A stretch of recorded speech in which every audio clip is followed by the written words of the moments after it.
ಓಂ ಶ್ರೀ ಪರಮಾತ್ಮನೇ ನಮಃ.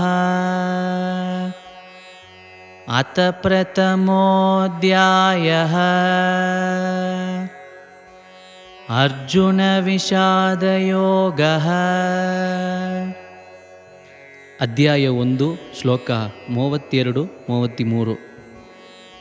ನ ಕಾಂಕ್ಷೇ ವಿಜಯಂ ಕೃಷ್ಣ ನ ಚ ರಾಜ್ಯಂ ಸುಖಾನಿ ಚ ಕಿಂ ನೋ ರಾಜ್ಯೇನ ಗೋವಿಂದ ಕಿಂ ಭೋಗೈರ್ಜೀವಿತೇನ ವಾ ಯೇಷಾಮರ್ಥೇ ಕಾಂಕ್ಷಿತಂ ನೋ ರಾಜ್ಯಂ ಭೋಗಾ ಸುಖಾನಿ ಚ ತೈಮೇವ ಸ್ಥಿತಾ ಯುದ್ಧೇ ಪ್ರಾಣಾಂ ತ್ಯಕ್ತ್ವಾ ಧನಾನಿ ಚ.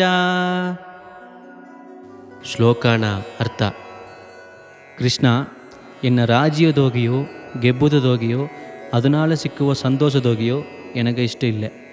ನಂಗೆ ದಾರಗಾಗಿ ಆವಲೋಡ ರಾಜ್ಯವೋ ಸಂತೋಷವೋ ಇದನ್ನು ತವರೆ ವಾಲ್ಕೆಯೋಗೆ ಒಳ್ಳಂಗೆ ಇಬ್ಬುದು ಒಂದು ಇಷ್ಟಪಟ್ಟನವೋ ಅವಕರೇ ನಂಗೆ ಕೂಡ ಸಂಡೆ ಹಾಕಿನೇ ಅಂತೂ ಇಬ್ಬನೇ.